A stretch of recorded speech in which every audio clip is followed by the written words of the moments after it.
everyone, welcome to my channel. My name is Rachel. This is my very first video that I will be putting on my booktube channel, so welcome. I'm just going to start it off with my January TBR. Okay, so the first book that I plan to read in the month of January is Nevermoor, The Trials of Morgan Crowe by Jessica Townsend. This is a very popular middle grade right now. There's multiple books out, but I want to get started with the series. This is the story of Morgan Crowe. She has a terrible curse and is destined to die on her, I believe, 11th birthday. But then a man named Jupiter North comes to her and lets her know that she potentially has a spot in the Wondrous Society, an organization where other people who are like her exist. I believe she kind of goes through trials, as the series suggests, and yeah, I think it's going to be a really interesting, fun read. This gives me very wintry vibes, so really looking forward to starting this one. The next book that I want to read in the month of January is The Great Gatsby by F. Scott Fitzgerald. I am really trying to knock out a bunch of classics this year. I have a bunch up there and in other parts of my bookshelves that I really need to get through, so I think The Great Gatsby would be a great one to start with. This also gives me very wintry January vibes. I don't know why, but it just feels like a good time to start this. This is a lot of people's favorite book, so I have extremely high expectations, and it's also pretty short for a classic, so I'm really looking forward to getting into this one.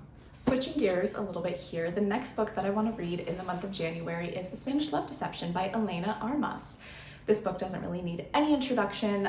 This is a enemies to lovers, workplace, going to a wedding, fake dating romance. I've heard a lot of great things about this book, but I've also heard a lot of negative things. I don't know, this seems to be a really polarizing one. I've seen some people put it in their best books of 2021, and I've seen people put it in their worst books of 2021. I'm very curious to see how this is going to play out for me. It is quite long for a romance. I generally don't like when romances are longer than 350 pages, so I am a little bit concerned. But I'm gonna give it a shot. I think it'll be really fun. I know it has been touted similarly to The Hating Game. I did not love The Hating Game, but I want to give this a shot. I'm intrigued. The next book that I want to read in the month of January is The Silvered Serpents. This is the second book in the Gilded Wolves series. It is YA fantasy, and it follows a group of ragtag misfits coming together all for different reasons, having different motives, and kind of how their lives intertwine. This book series is very controversial. I think a lot of people don't like it, and I don't understand why. I think The Gilded Wolves was so good. I gave it 4 stars. I have very high hopes for this book too, because I've seen a lot of people say it's even better than The Gilded Wolves, so I'm very excited. I know in this book we follow the team to Russia, which I think is going to be a really interesting environment. We were in Paris before, Russia in this one. I'm really excited. I definitely recommend this. I know that it gets compared to Six of Crows a lot. Six of Crows is one of my favorite books of all time. I would say there are similarities, but not enough that it feels like a copycat by either of the books. It definitely stands on its own. The next book that I want to read in the month of January is My Lovely Wife by Samantha Downing. I have only read one other book by Samantha Downing, and it was For Your Own Good, which came out last year in 2021, and it was so good. I gave it 5 stars. I loved that we had a not even morally gray main character, but just a terrible main character. He was so interesting to read about, and I think that this is going to be kind of a similar vibe. All I know about this book is that it is about a couple who kills together. I've seen it kind of labeled as Mr. and Mrs. Smith, but like a little bit with Amy Dunn from Gone Girl influence. I'm really excited to read this book because I think that I'm going to get through it very quickly in the beginning of the year.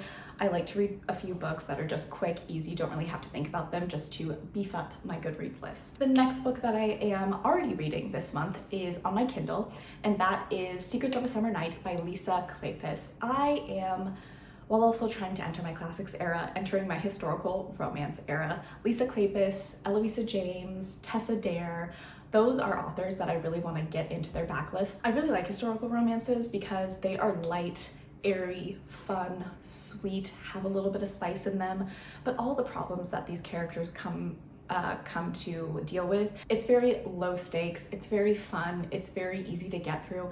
I feel like I might just continue to read these historical romances all year, just get through Lisa Klepis' series, Tessa Dare, Eloisa James. I want to look into some other authors as well who do historical romance, just because they're so easy to get through, they're so fun, they're very light, they're like 0-calorie Pride and Prejudice is what I call them. They're very much in that same Bridgerton, Pride and Prejudice time frame, but they're just silly and fun. I really like them. The book that I'm reading right now, Secrets of a Summer Night, is the first book in the Wallflower series by Lisa Klepis, and basically the premise of this quartet is 4 friends meet at a ball, and they are deemed the Wallflowers because they are just sitting on the side. They're not really being asked to dance, and they're not going out to try to dance with anybody. Any man who is asking them to dance is not favorable to them. So they all make a pact, the 4 of them, that they're going to help each other find husbands by the end of the season.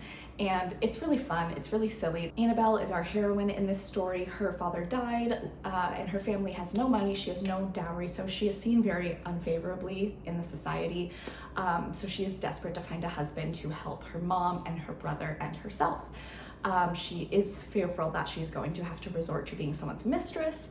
Enter our hero. His name is Simon Hunt. He is very rich, but comes from kind of a different lifestyle. He's not like a lot of the other very put together bachelors in this world that we're living in. He is very brash, he's very forward, and he really likes Annabelle, but Annabelle thinks that he is just interested in her as her being a mistress, and so she's very turned off by him, but I think they're gonna come together and end up together. But yeah, it's really fun, it's very low stakes, it's, you know, I had a really good time with it. The next book that I am planning on reading in the month of January is Turn of the Key by Ruth Ware. This is also on my Kindle.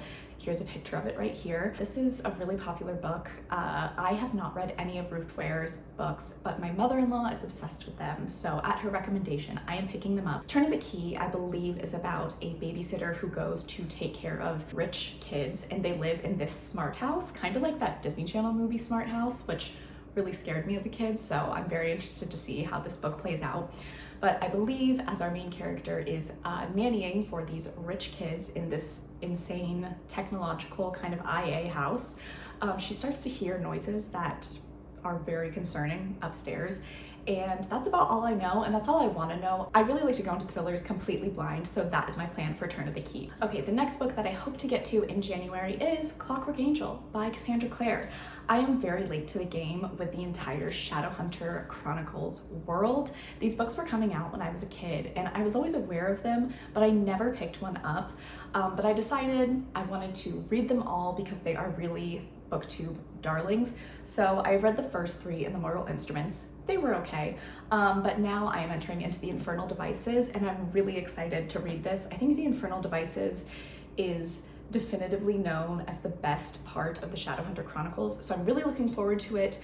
I don't know too much about it. Once again, I really don't like to go in too knowledgeable of the plot, but I know that we are in Victorian London, we have a love triangle, and that's really all I need. So really looking forward to this, another book that I think I'll be able to get through really quickly, and I hope it lives up to the hype. Okay, and the last book that I might end up reading in the month of January is Addicted for Now by Krista and Becca Ritchie. This is the 3rd book in the Addicted/Calloway Sisters series. To be honest, I really am not enjoying this series, which is really sad because I feel like everybody who reads the series loves it. I find it kind of boring, you guys. Like, I'm not connected to the characters, particularly the characters that the first 3 books follow, Lily and Lo. I haven't fallen in love with them yet. I don't want to talk too much about the plot for this one, as it is the 3rd book in the series, and that is spoilers, but our 2 main characters, Lily and Lo, have been separated for some time and are now coming back together, and we're kind of just seeing how life goes for them after going through it. But the reason that I keep reading this series is because I do really like Rose and Connor, who Rose is a Calloway sister, and then Connor is her friend, academic rival, now boyfriend. They have a book, Kiss the Sky, in the series. I think they have multiple, but I know that Kiss the Sky is the next book in the series, and I really do want to get to that because I loved Rose and Connor so much. So I am taking one for the team, gonna read this one, and then read Kiss the Sky. And if I like Kiss the Sky, I will continue on with the series, but if Rose and Connor can't get me to like this book series, I don't think anything is going to. So we might pick this one up in January if I feel like being a masochist. Okay, so those are all the books that I plan to read in the month of January. Thank you so much for watching. If you did enjoy this video, please like and subscribe, and I will catch you guys in the next one. Bye!